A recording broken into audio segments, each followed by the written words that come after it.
नमस्कार प्यारे विद्यार्थियों, स्वागत है आपका दृष्टि आईएएस में।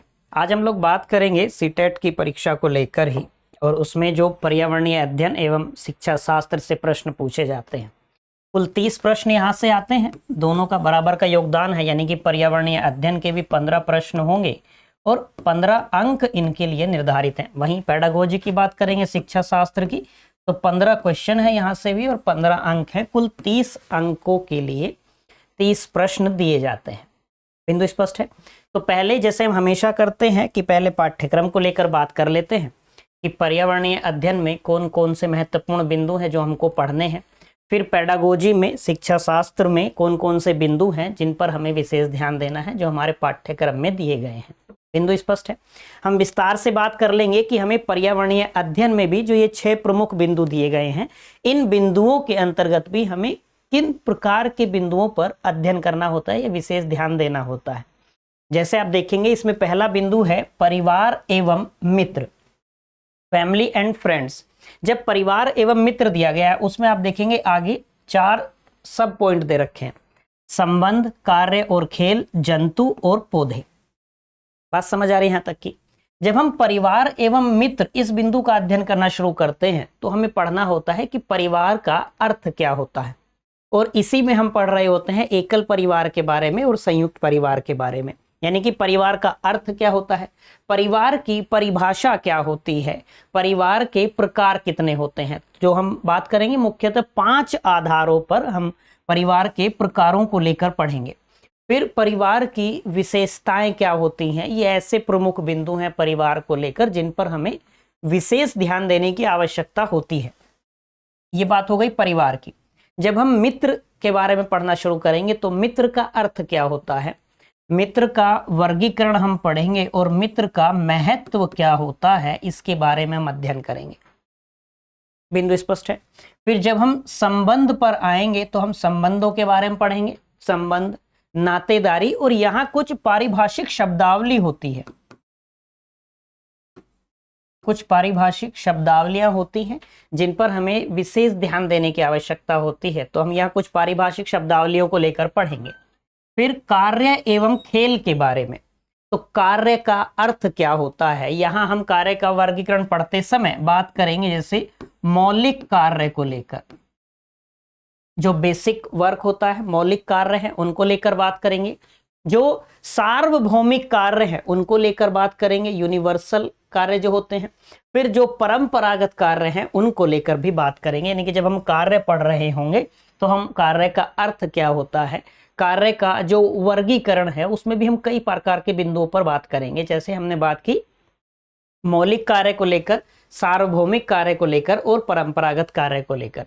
फिर जब हम बात कर रहे होंगे खेल के बारे में, तो हम खेल का अर्थ समझेंगे, खेल की विशेषताएं समझेंगे, खेल का महत्व क्या है, खेल के प्रकार कितने होते हैं, खेल का उद्देश्य क्या है। फिर हम बात करेंगे कि अधिगम के साथ में खेल को जोड़कर, कि अधिगम में खेल प्रणाली को किसने इंट्रोड्यूस किया था और इसका उद्देश्य क्या था, वो भी हम समझ लेंगे साथ में। फिर हम बात करेंगे जंतु को लेकर, एनिमल्स के बारे में। इसमें हमको पढ़ना होता है जैसे सजीवों के गुण, सजीवों के गुण के बारे में बात करेंगे। पक्षी के बारे में बात करेंगे, इसमें हम पोषण स्तर के बारे में बात कर रहे होंगे। इसमें हम बहुत महत्वपूर्ण बिंदु है खाद्य श्रृंखला, उसके बारे में पढ़ रहे होंगे। फिर हम बात करेंगे पौधों के बारे में, प्लांट्स के बारे में। जैसे ही हम पौधों के बारे में पढ़ना शुरू करेंगे तो हमारे लिए आवश्यक होता है सबसे पहले कि हम प्रकाश संश्लेषण के बारे में पढ़ें, प्रकाश संश्लेषण के बारे में पढ़ेंगे। फिर हम बात करेंगे पादपों में श्वसन को लेकर पढ़ेंगे कि पादपों में श्वसन कैसे होता है, क्या होता है, पादपों में जनन कैसे होता है, पादपों में जनन को लेकर हम पढ़ रहे होंगे। उसके बाद जब हम दूसरे बिंदु पर आएंगे वो होगा भोजन। बिंदु स्पष्ट है? पहला बिंदु स्पष्ट, परिवार एवं मित्र, और ये उप बिंदु इसमें दिए हुए हैं उनको लेकर। जब हम भोजन के बारे में पढ़ना शुरू करेंगे तो भोजन का अर्थ क्या होता है, भोजन का कार्य क्या होता है, पोषण तथा पोषक को लेकर बात करेंगे, पाचन तंत्र को लेकर बात कर रहे होंगे, डाइजेस्टिव सिस्टम को लेकर बात कर रहे होंगे। फिर यहां से जो प्रश्न पूछे जाते हैं उनमें एक महत्वपूर्ण बिंदु है स्वास्थ्य एवं रोग, हेल्थ एंड डिजीज को लेकर। वो बहुत महत्वपूर्ण बिंदु है। उसके बाद जब हम आश्रय को लेकर पढ़ रहे होंगे तो आश्रय का अर्थ क्या होता है और आश्रय के प्रकार हमको पढ़ने। और जब हमने आश्रय की बात की तो इसमें हमने मानव और जीव जंतु बाकी सभी को शामिल कर लेना है। तो आश्रय का अर्थ क्या होता है और आश्रय के प्रकार कितने हैं उनको लेकर हमें विस्तार से बात करनी है। बिंदु स्पष्ट हो गया। जब अगले बिंदु पर आएंगे, अगला बिंदु है पर्यावरणीय अध्ययन में जल, वाटर।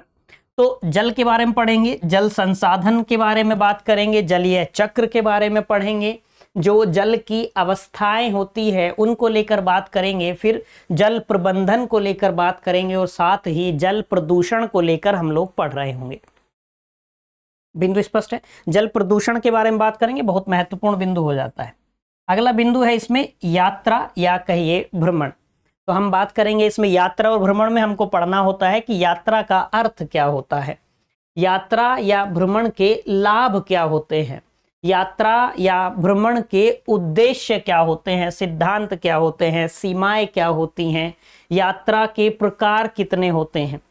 बिंदु स्पष्ट है। यात्रा के सिद्धांतों को लेकर बात करेंगे। साथ ही इसमें हमको पढ़ना होता है परिवहन को लेकर,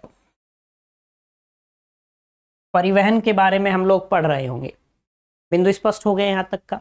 पर्यावरणीय अध्ययन में जो अंतिम बिंदु है वो है चीजें जो हम बनाते हैं और करते हैं। तो चीजें जो हम बनाते हैं और जो हम करते हैं। बिंदु स्पष्ट है।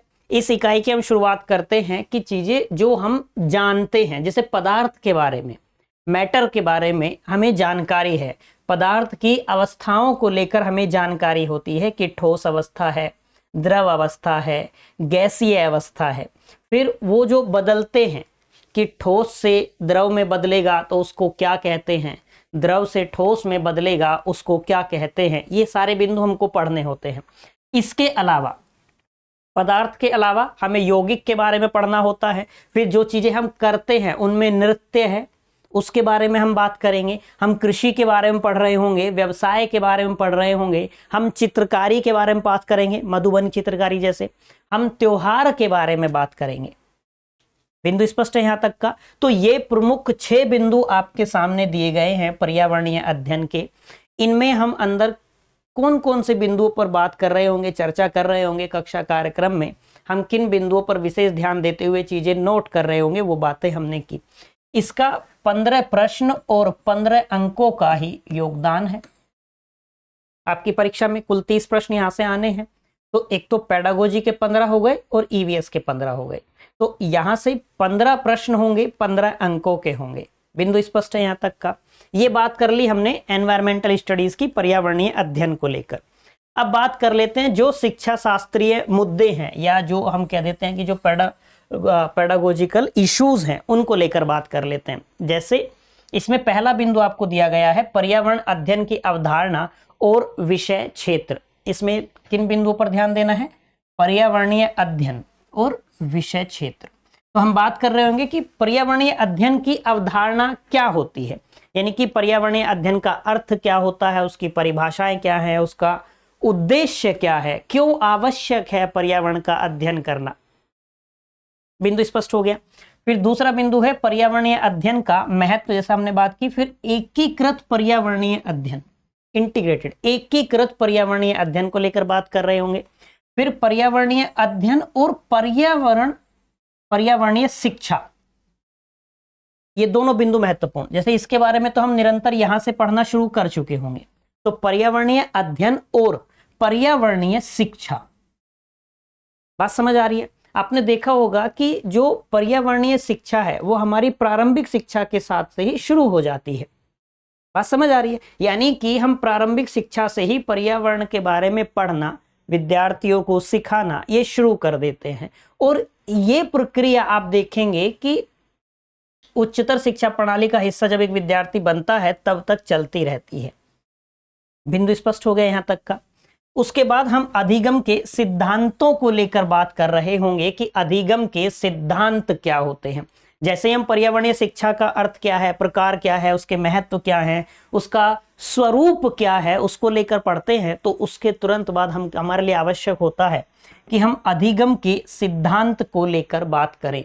हम लर्निंग के प्रिंसिपल्स को लेकर बात करें कि अधिगम के सिद्धांत क्या होते हैं। बिंदु स्पष्ट है। यही हम बात कर रहे होंगे कि ऐसे कौन से तत्व हैं जो अधिगम को प्रभावित करते हैं। यहाँ कुछ चीजें ऐसी भी मिलेंगी हमें अधिगम का सिद्धांत पढ़ते समय जिनको आप बाल विकास एवं शिक्षा शास्त्र से रिलेट कर पा रहे होंगे। बिंदु स्पष्ट है यहाँ तक का।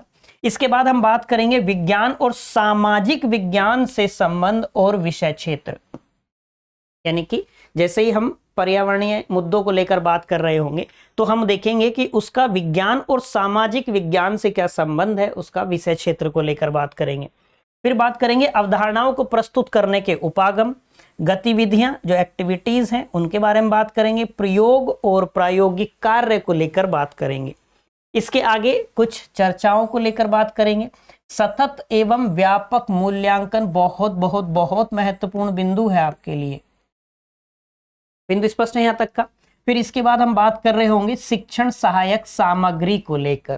शिक्षण सहायक सामग्री मतलब वो सामग्री जो शिक्षण में सहायता करती है। इसका वर्गीकरण भी हम पढ़ेंगे, इसका अर्थ हम समझेंगे। वर्गीकरण की जब हम बात करेंगे तो हम देखेंगे एक होती है दृश्य सामग्री जिनको दिखाकर विद्यार्थियों को कुछ अवधारणाएं समझाने में सहायता प्राप्त की जाती है। दूसरी हम इसमें बात करेंगे श्रव्य सामग्री को लेकर कि श्रव्य सहायक सामग्री कौन सी होती है, जिनको सुनकर या जिनको सुनाकर विद्यार्थियों को किसी बिंदु को समझाया जाता है या उस शिक्षण में सहायता ली जाती है जिस सामग्री से। तीसरा हम देखेंगे दृश्य श्रव्य, जिसको देखा भी और सुना भी जा सके। बिंदु स्पष्ट है यहाँ तक का। फिर हम बात करेंगे कुछ प्रॉब्लम्स को लेकर, समस्याओं को लेकर कि समस्याएं क्या हैं।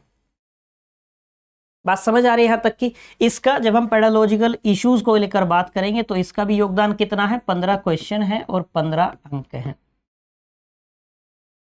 बिंदु स्पष्ट है। तो पेडागोजी से भी 15 प्रश्न हैं, 15 अंक निर्धारित हैं। जब हम पर्यावरणीय अध्ययन को लेकर बात करते हैं तो 15 प्रश्न हैं, 15 अंक हैं।